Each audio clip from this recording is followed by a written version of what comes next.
Halo semuanya, video ini dibuat untuk membahas salah satu regulasi yang dikeluarkan oleh Menteri Dalam Negeri pada tahun 2019, yaitu Permendagri 90 tahun 2019. Nah, memang betul regulasi ini dikeluarkan oleh Mendagri tahun lalu, namun ini sangat relevan untuk kita bahas sekarang karena seluruh pemerintah provinsi, kabupaten, kota sedang melakukan finalisasi RKPD untuk tahun 2021. Bicara soal Permendagri 90, maka kita harus tetap menyinggung regulasi payungnya, yaitu Undang-Undang 23 tahun 2014 tentang pemerintahan daerah. Selain ada Permen 90, kita perlu sekilas menyinggung regulasi yang lain juga, tentang kelembagaannya, kemudian pendanaan, pelaporan, binwas, tata kelola, dan perencanaan. Untuk kelembagaan, kita sudah punya PP 18 tahun 2016 tentang perangkat daerah. Untuk pendanaan, kita sudah punya PP 12 tahun 2019 tentang keuangan daerah. Untuk pelaporan, kita sudah punya PP 13 tahun 2019. Kemudian untuk binwas, kita juga sudah punya PP 12 tahun 2017. Untuk tata kelola, kita sudah punya rancangan peraturan pemerintah tentang penyelenggaraan pemerintahan konkuren. Nah, sementara untuk perencanaan, kita sudah punya Permendagri 86 tahun 2017. Nah, tentunya salah satu pertimbangan kenapa keluar Permendagri 90, yaitu adalah supaya anggaran yang terkait dengan perencanaan program itu sesuai dengan kewenangan yang diatur di dalam Undang-Undang 23 tahun 2014. Nah, berikutnya kita akan masuk ke batang tubuh. Ini bagian yang eee, dalam regulasi ini kelihatannya sangat singkat karena hanya ada 10 pasal yang dijelaskan di dalam 4 bab.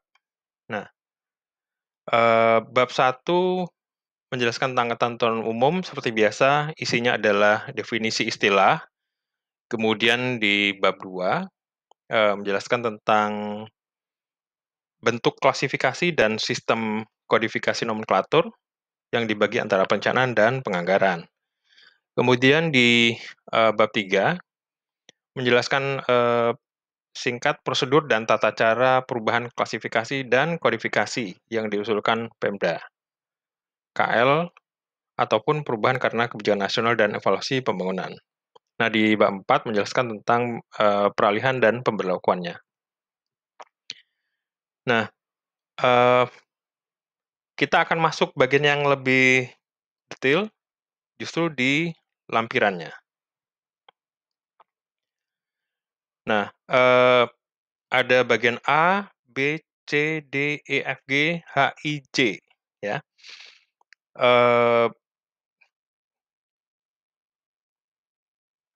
Kita jelaskan masing-masing. Di bagian A, secara umum menjelaskan tata cara klasifikasi, kodifikasi, nomenklatur, perencanaan, dan pembangunan, dan keuangan daerah. Kemudian di bagian B dan C, ini intinya adalah soal perencanaan pembangunan, bagian B dan C. Ada 5 hal yang dijelaskan, urusan pemerintahan, bidang, program, kegiatan, dan subkegiatan. Ini juga yang membedakan dengan Permendagri 13 tahun 2006, yang hanya sampai di kegiatan saja, sementara di regulasi ini sampai subkegiatan. Nah, berikutnya di bagian D ini menjelaskan fungsi yang diselaraskan dan dipadukan dengan belanja negara sesuai perundang-undangan, sebagaimana diatur juga di PP 12 tahun 2019. Lanjut ke E dan F. E dan F ini menjelaskan soal organisasi, ada perumpunan organisasi atau clustering untuk provinsi, kemudian yang F untuk kabupaten dan kota.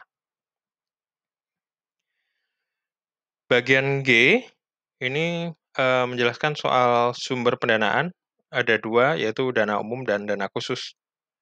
Ini juga diatur di PP 71 2010 dan PP 12 tahun 2019. Lanjut, bagian G ini juga menjelaskan soal kewilayahan. Jadi,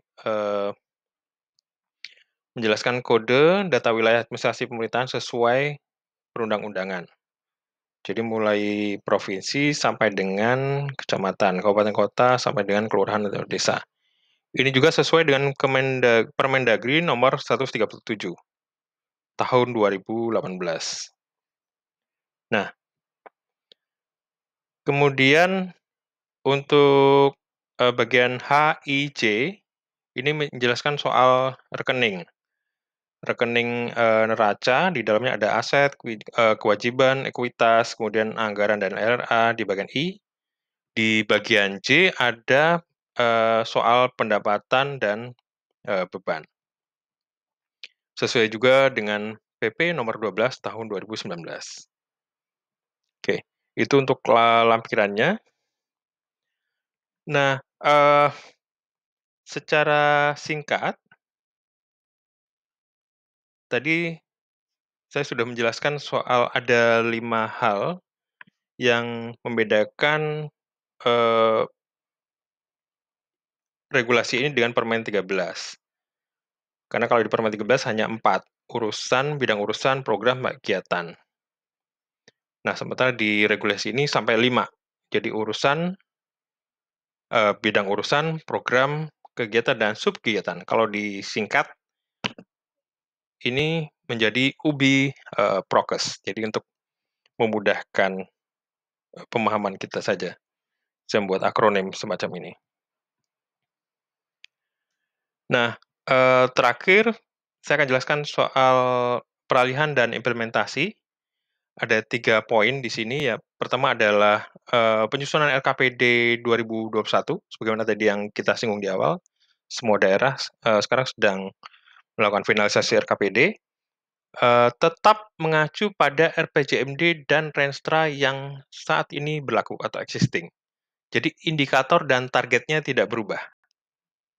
Oke, itu yang pertama. Kemudian yang kedua,